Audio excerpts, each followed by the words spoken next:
Saya, Mr. Sorchan, di dalam channel pengembangan kepribadian atau mentoring self improvement. Pada saat ini kita akan membahas satu tema, yaitu rapat atau meeting. Bagaimana perasaan guys kalau ikut rapat ya? Kalau saya secara pribadi sih kalau ikut rapat kadang sering membosankan, sering jenuh, dan kadang-kadang males sih ngikutin rapat karena kadang-kadang itu sesuatu yang nggak mencapai harapan atau sasaran. Nah, sebenarnya banyak orang juga berpikir seperti itu sih. Apa sih kegunaan rapat gitu? Ini ada satu kantor nih. Dia tulisannya gini di ruang rapatnya agar orang mau rapat. Gini dia bilang bahwa dia tulisannya kayak gini, kecerdasan bukanlah pengganti bagi informasi. Ya biar mereka ikut rapat ya. Antusiasme bukanlah pengganti dari kapasitas katanya. Dan kesediaan bukanlah pengganti dari pengalaman, supaya orang-orang mau rapat. Tapi ternyata di kantor itu ditambahin tulisan gitu, rapat bukanlah pengganti untuk kemajuan. Ya, ini sindiran ya. Jadi banyak rapat tetapi nggak ada kemajuan. Jadi sepertinya hanya eh, memboroskan waktu.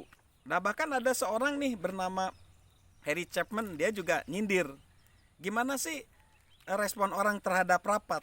Dia bilang gini, jangan pernah tiba tepat waktu katanya. Agar ini jangan orang berpikir kita ini pemula. Lalu jangan katakan apapun sampai rapat selesai. Biar kita jadi nampak bijaksana. Lalu jadilah sesamar mungkin, jadi samar-samar supaya jangan membuat orang lain jadi jengkel atau nggak nyaman.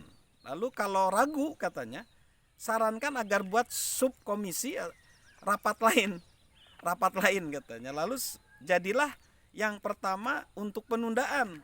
Ini akan membuat kita populer. Inilah yang semua orang nantikan. Ini sebenarnya sindiran ya. Dan bahkan ada orang akhirnya nggak mau rapat sama sekali, diajak rapat nggak mau. Nah, kita kan tentunya nggak mau seperti itu. Nah, makanya di sini saya akan mengemukakan beberapa tips sukses ya untuk kita rapat. Nah, sebenarnya ada dua hal sih yang perlu kita perhatikan di dalam rapat. Yaitu satu, pemimpin rapat itu tidak mempunyai agenda yang jelas. Itu sumber masalah. Nah, lalu yang kedua, orang-orang lain yang ikut rapat dia juga mempunyai agenda sendiri-sendiri. Jadi satu, pemimpin rapatnya nggak jelas agendanya, lalu yang ikut rapat pun punya agenda sendiri-sendiri. Nah, ini perlu penyamaan persepsi. Nah, maka tips yang menjadikan rapat kita jadi sukses adalah rapat sebelum rapat.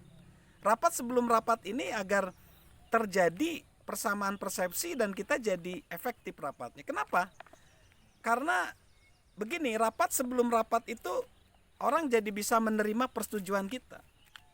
Ya, ini kebanyakan orang itu dia tidak suka akan apa yang mereka nggak ketahui, sehingga itu wajar ya. Makanya kalau orang nggak tahu lalu dia kaget akan yang kita omongin, dia bisa bereaksi negatif. Nah, kalau yang negatif itu orang-orang penting di kelompok itu, sekelompok bisa reaktif terhadap kita, bisa negatif terhadap kita. Nah, lalu selanjutnya rapat sebelum rapat itu kita, para pengikut kita akan tahu perspektifnya. Nah, ini masalah perspektif ini kan gini, orang melihat itu ditentukan di mana mereka duduk. Maksudnya mereka sendiri sebenarnya melihat dalam perspektif sendiri. Sama dengan kita juga punya perspektif sendiri. Nah, makanya para pengikut itu perlu diajak untuk melihat perspektif kita, supaya jangan perspektifnya itu, jadi jangan cuman rapat itu memaksakan perspektif kita terus orang lain harus setuju sama pandangan kita, ini repot nanti. Lalu rapat sebelum rapat juga bisa meningkatkan pengaruh kita. Jadi kepemimpinan kan pengaruh. Nah, kalau kita ingin memberikan pengaruh positif terhadap mereka, maka kita harus meluangkan waktu dengan mereka. Jangan meluangkan waktunya di rapat saja. Jadi kita perlu memberikan mentoring ya, memberikan pengarahan sebelum rapat. Jadi jangan gunakan hanya relasi kita tuh hanya di rapat. Itu biasanya nggak efektif. Harusnya kita sering mengunjungi mereka, membangun relasi dengan mereka. Lalu selanjutnya rapat sebelum rapat ini mengembangkan kepercayaan. Kita tahu bahwa pemimpin itu kan agen perubahan.